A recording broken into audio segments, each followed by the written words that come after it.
I never thought I'd be the type of woman to wreck her own marriage. Yet here I am, watching everything fall apart because I couldn't keep my stupid mouth shut.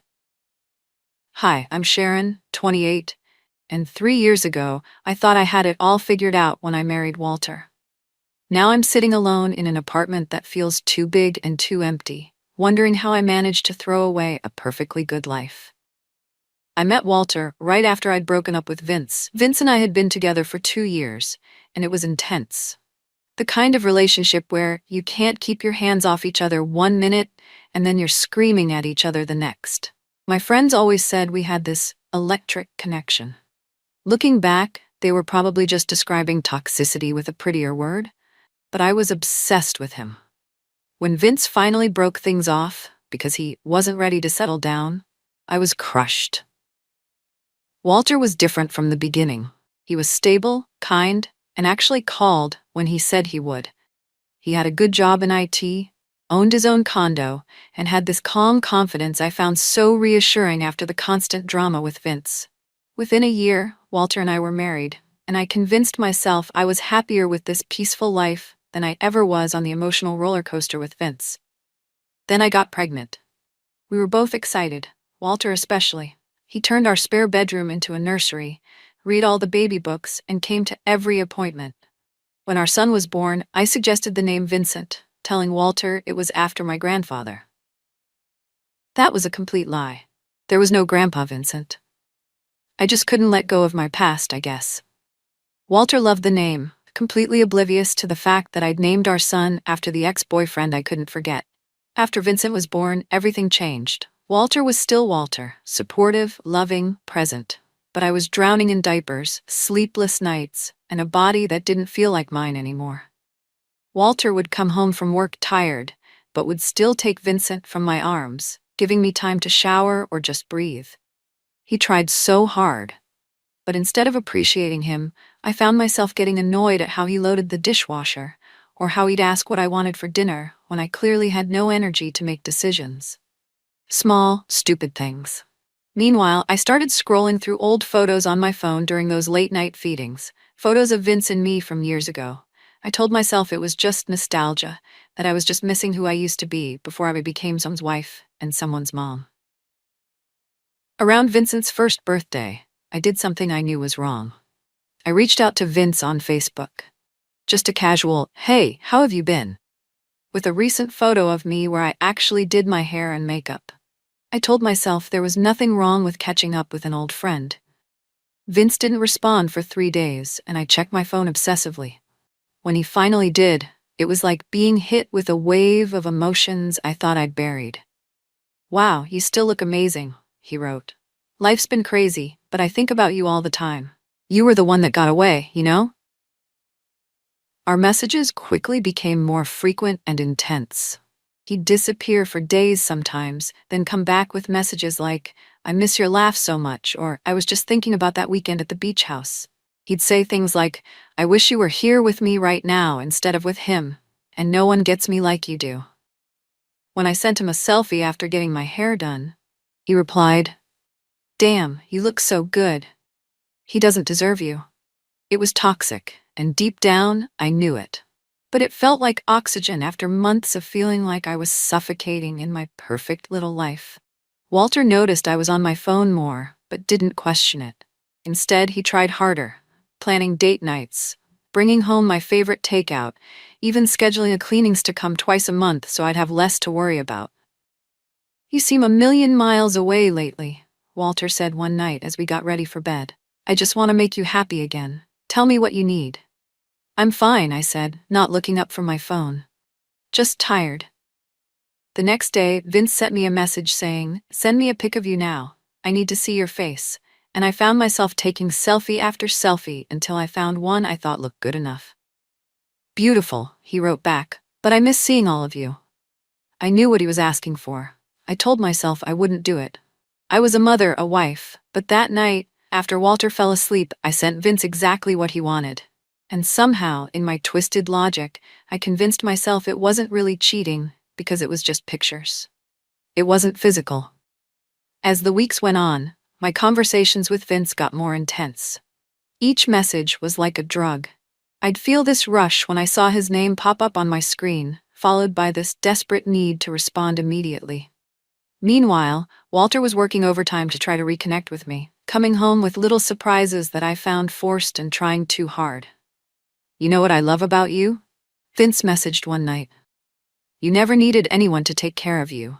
You're not like other girls who just want security." It was exactly what I wanted to hear, that I was special, different, not boring like I felt in my marriage. The fact that Walter was literally taking care of me every day, helping with Vincent, paying our bills, being a responsible partner, suddenly seemed like evidence that I'd settled rather than something to appreciate. I started hiding my phone whenever Walter was around. I'd take it into the bathroom with me, or wait until he was busy with Vincent to respond to Vince. I'd stay up after Walter went to bed, telling him I wanted to watch TV, when really I was messaging Vince. Soon our phone conversations turned into explicit messages and inappropriate pictures. I sent him photos I would die if anyone else saw. He told me in graphic detail what he wanted to do if we were alone together. All while Walter was trying harder than ever to fix whatever was wrong in our marriage. The night everything fell apart started like any other. Walter came home from work early to help with Vincent, taking over baby duty so I could shower and have some time to myself. He even ordered dinner so I wouldn't have to cook. After we put Vincent to bed, Walter suggested we watch a movie together. I agreed, though I kept my phone in my hand, waiting for Vince to respond to my earlier message. "Sharon, can we talk? Like really talk?"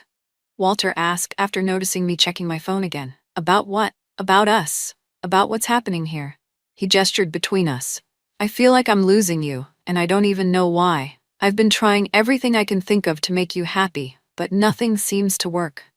"I'm just tired," I said, using my standard excuse. "It's not about you." "I don't believe that," Walter said quietly. "We used to be a team. Now it feels like we're living separate lives under the same roof." "Is there someone else?" Walter asked directly. My heart stopped. "What? No, how could you ask me that?" "Because you're always on your phone, because you pull away when I touch you, because you seem happy sometimes for no reason and then disappointed without explanation." Walter looked at me for a long moment, then stood up. "I think I'm going to go to bed. I'm tired of feeling like I'm fighting for someone who doesn't want to be fought for." I watched him walk to our bedroom, feeling a mix of guilt and relief. I picked up my phone again and saw Vince had finally replied. "I can't stop thinking about you. Send me another pic, something just for me." I glanced toward the bedroom, then quietly took a revealing photo and sent it. He responded immediately. "You're so hot. I want you so bad." He must be blind or stupid not to appreciate what he has. I went to the bedroom to find Walter reading in bed. I changed into my pajamas and got into bed beside him. Walter put his book down and turned off his lamp, then lay with his back to me. After a few minutes, he rolled over and touched my shoulder. "Sharon," he said softly, "I love you. Whatever is wrong, we can fix it together." The genuine emotion in his voice made my chest hurt. He moved closer, his hand gently caressing my arm, clearly wanting to reconnect physically. I didn't push him away, but I didn't encourage him either. His touch felt foreign somehow. Wrong. He must have sensed my hesitation because he stopped. "What is it?" he asked. "What am I doing wrong?" "Nothing," I lied. "I'm just not in the mood." "You're never in the mood anymore," he said, frustration finally creeping into his voice. "Not just for sex, but for us. For anything involving me." "That's not true," I protested weakly. "Then what is true, Sharon? Help me understand what's happening." I couldn't tell him the truth, so instead I said nothing, staring at the ceiling. Walter sat up, turning on his lamp again. "I can't do this anymore. This silence, this distance, it's killing me. Just tell me what you want." What I wanted was the excitement Vince made me feel without the complications. What I wanted was impossible. Walter was looking at me so intently, his eyes pleading for something I couldn't give him.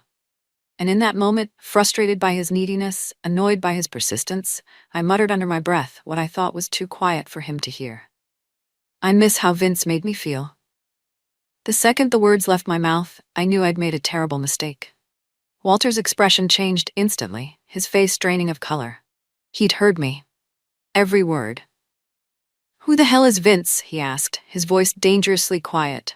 The silence that followed my slip was deafening. My mind raced for an explanation, any explanation, but the look on Walter's face told me it was too late for lies. He's an old friend, I stammered. A friend, Walter repeated, his voice hollow. And what exactly do you miss about how this friend made you feel? I said nothing, panic rising in my chest. Walter reached for my phone on the nightstand. I lunged for it, but he was faster. Walter, don't. If he's just a friend, you won't mind me looking, right? I watched in horror as he unlocked my phone. He knew my password, of course he did, and began scrolling through my messages. His expression changed from suspicion to shock to disgust as he read the exchanges between Vince and me. His hands started shaking. What is this? He whispered. These pictures. Sharon, what have you been doing? It's not what it looks like, I said desperately. We were just talking. Just talking? This isn't just talking. This is... He stopped abruptly, staring at the screen. Wait, Vincent, you named our son after him. The blood drained from my face. I'd never considered that Walter would make that connection. No, I lied automatically. Vincent is named after my grandfather. You know that. Your grandfather, Walter repeated flatly. The grandfather you never mentioned before you were pregnant, the grandfather none of your family ever talks about. He stopped, a terrible realization dawning on his face. There is no grandfather, Vincent. Is there? My silence was answer enough. Walter stood up, still clutching my phone. Who is he to you? An ex? Someone you worked with? My ex-boyfriend, I whispered, from before I met you.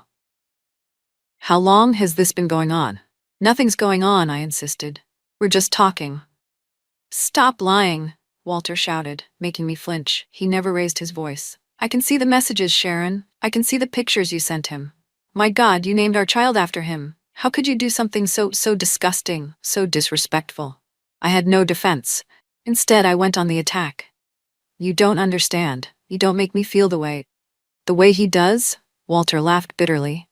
The guy who's asking you for pictures while I'm taking care of our son? The guy who hasn't had to deal with midnight feedings or diaper changes or any actual responsibilities? That guy? He threw my phone on the bed and walked to the closet, pulling out a duffel bag. What are you doing? I asked, panic rising. What does it look like? I'm leaving. I can't even look at you right now. Walter, please, I said, suddenly desperate. It was just messages. It didn't mean anything. He turned to me, his eyes filled with a pain I'd never seen before. If it didn't mean anything, why did you do it? Why did you hide it? Why did you name our son after him? I had no answer. Walter stuffed clothes into the bag haphazardly. I need to get out of here before I say something I'll regret. I'll be back tomorrow to see Vincent and figure out what happens next. But we're done, Sharon. No one comes back from this kind of betrayal. It was just words, I protested. I didn't actually cheat on you. Walter paused, looking at me with disgust. You really don't get it, do you? This is cheating. The lies, the secrets, the emotional intimacy with someone else. That's cheating. And naming our child after him, that's a whole other level of betrayal I don't even have words for. He zipped up the bag and walked toward the door. I followed him, tears finally streaming down my face. Please don't go, I begged. Think about Vincent. Walter stopped at the mention of our son's name, his shoulders tensing. I am thinking about Vincent. That's the only reason I'm not saying what I really want to say to you right now. He turned to face me one last time. We're getting a divorce. I'll be back tomorrow to work out temporary arrangements for our son. And with that, he walked out. I stood in the silent apartment, the weight of what I'd done finally hitting me. Walter made good on his promise to return the next morning. His eyes were red-rimmed from lack of sleep, but his voice was steady as he laid out his terms. I'll take Vincent to my brother's for the weekend, he said. We'll need to work out a temporary custody arrangement until the divorce is finalized. After Walter left with Vincent, the apartment felt suffocatingly empty. I checked my phone. Vince had responded to my desperate message from the night before. Damn, that's intense. You okay? What are you gonna do now? Not, I'm sorry, or this is partly my fault too. Just curiosity about the drama. I don't know, I texted back. He's talking about divorce. He took Vincent for the weekend. That's rough, Vince replied. Want to meet up? Might help to talk in person. Despite everything falling apart around me, I felt a surge of excitement. Yes, I replied immediately. When? Tonight? My place? I'll order some food. I agreed without hesitation, spending the rest of the day alternating between panic over my imploding marriage and anticipation about seeing Vince. When I arrived at his apartment that evening, he greeted me with a long hug that turned into something more. The chemistry was still there, exactly as I'd remembered. Within an hour, I'd crossed the final line. What had been an emotional affair became physical.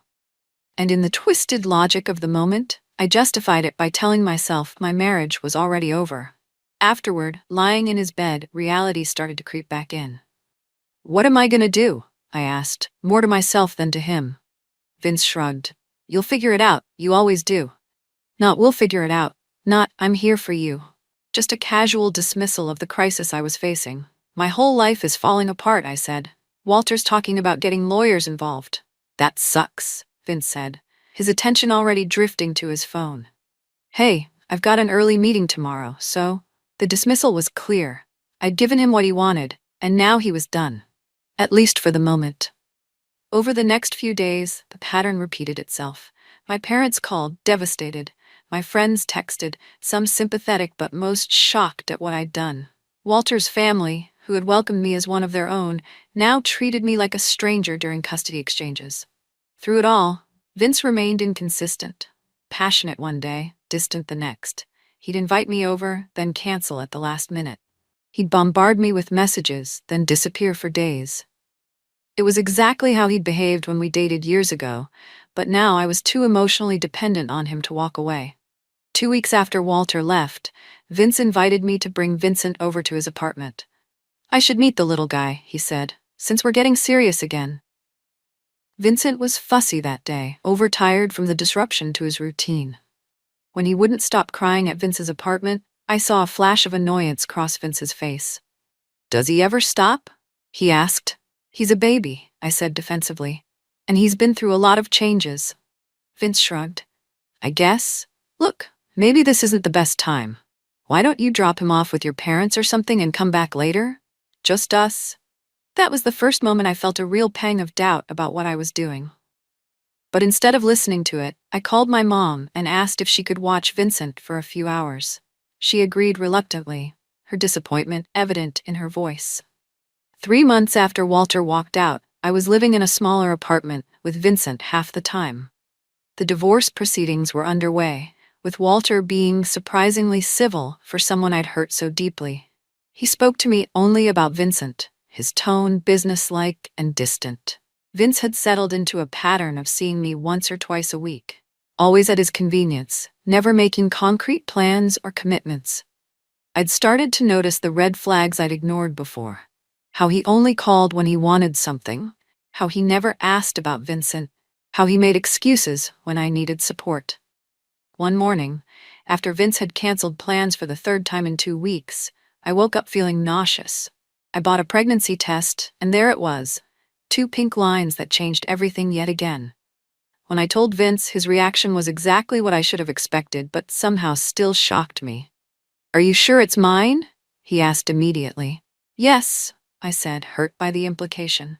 Walter and I haven't been together since before he left. Vince ran a hand through his hair, pacing his living room. This is not what I signed up for, Sharon. I'm not ready to be a dad. You think I planned this? I asked incredulously. I'm already a single mom half the time. The last thing I wanted was another baby right now. So what are you going to do?